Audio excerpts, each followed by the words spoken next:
Viva Voz, com Vera Magalhães.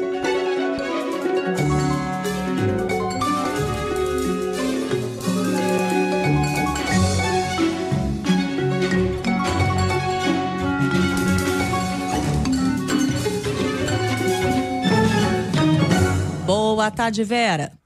Boa tarde, Cássia, Marcela, todo mundo que nos ouve e nos assiste. Boa semana para todos. Boa tarde, boa semana, Vera. Vera, tem algumas coisas que não mudam, né? Tô vendo aqui que o ex-presidente Jair Bolsonaro hoje teve uma conversa com apoiadores, né? Algumas daquelas pessoas que de uma forma ou outra seguem aí o ex-presidente. E aí ele acabou trazendo publicidade, digamos assim, para uma entrevista que foi dada há alguns dias pelo Valdemar Costa Neto do PL, presidente do PL, partido dele, que ninguém tinha nem prestado atenção, uma entrevista que não tinha sido noticiada. Foi uma entrevista que ele deu para um jornal chamado O Diário de Mogi das Cruzes, aqui em São Paulo. E naquela entrevista, o Valdemar Costa Neto elogiou o presidente Lula. E ninguém falou nada sobre isso. Mas agora, o ex-presidente Jair Bolsonaro trouxe essa entrevista aí à baila novamente, comentando essas falas com esses seguidores dele, com esses apoiadores que estão lá com ele em Angra dos Reis, no Rio de Janeiro, onde ele está passando alguns dias. Nenhuma novidade também ele criticar bastante o próprio partido, né, Vera? Pois é, tudo isso aí tem muito do jeito Bolsonaro de ser, né, Cássia?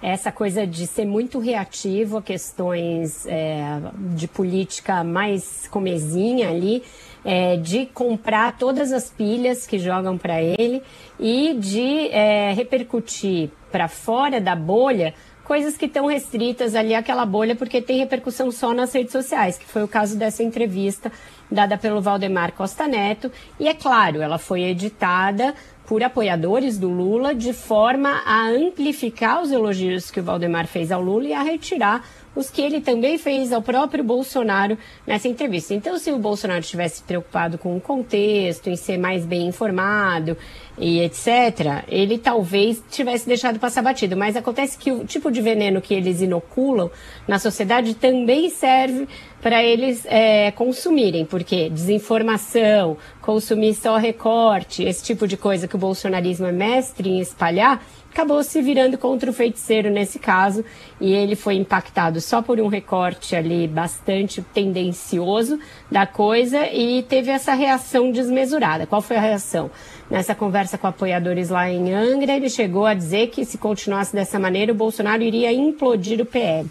E aí a gente já vai para um fenômeno que também é histórico da carreira dele, mas que tem mais consequências, que é essa história de não parar em partido nenhum, justamente porque no primeiro aborrecimento, na primeira contrariedade, ele rompe com a cúpula do partido. Ele nunca foi alguém organicamente de um partido, passou por praticamente todas as agremiações que a gente tem no Brasil. Na eleição de 2018, quando se elegeu pela primeira vez, se elegeu pelo PSL, mesmo assim se filiando na última hora que ele tinha para escolher um partido para disputar. Depois brigou com o Luciano Bivar e com outros caciques do partido, saiu juntamente com uma parte da grande bancada bolsonarista que ele tinha eleito naquela eleição. E aí pensaram em fundar um partido, fizeram um trâmite grande para fundar um partido e isso não vingou e acabou no PL.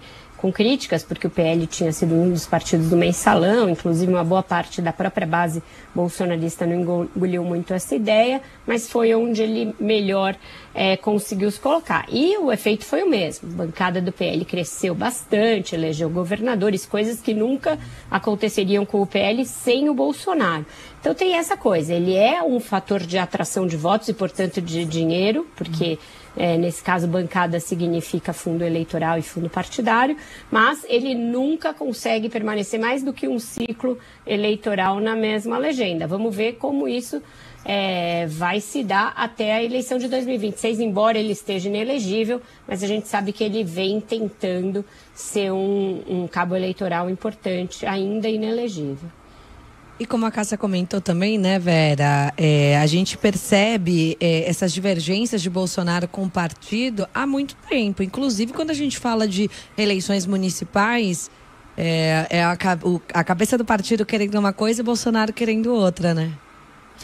No caso do Valdemar e de como ele sempre conduziu o PL, Marcela, tem uma coisa de um pragmatismo extremo. Ele sempre vai preferir estar no palanque que lhe permita eleger mais vereadores e montar a sua estratégia para a eleição seguinte, que é a de deputado federal, porque é nessa eleição que se define tudo. Se define o tempo de TV, se define o fundo partidário e o fundo eleitoral. Então, sempre é uma eleição construindo a outra. É alguém que vive de fundo partidário, vive de vida ali partidária e, portanto, só pensa nisso o tempo inteiro.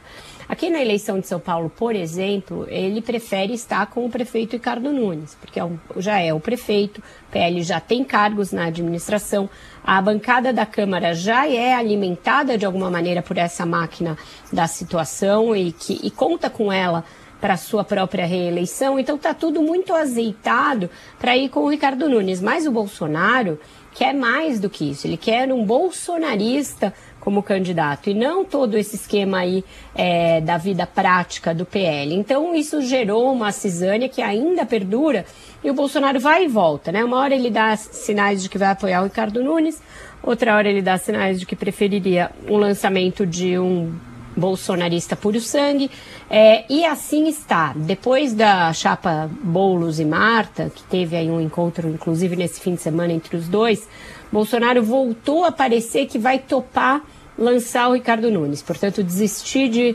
lançar o Ricardo Salles. E aí ele colocaria um vice ali bolsonarista, alguém dele, da confiança dele, para ser a marca registrada de que ele foi ouvido e de que ele teve participação. Mas assim como em São Paulo, em outras praças importantes, tem divergências da mesma natureza. E isso deve permanecer pelo menos até as convenções que acontecem em julho. Esse vai e volta, essa fricção, essa briga, que são a marca registrada das passagens dele por qualquer partido ao qual ele já foi filiado. Vamos ver aí o que acontece nos próximos capítulos agora, né? Já que essa sequência de vai e vem, quando a gente fala de Jair Bolsonaro, é uma coisa bastante recorrente. Vera Magalhães, obrigada pela análise, por estar aqui conosco. Tem mais Vera Magalhães no Viva Voz, mais tarde aqui na nossa programação. E amanhã ela está de volta conosco aqui no CBN Brasil. Até lá. Até lá, um ótimo jornal para vocês. Tchau, tchau. Tchau.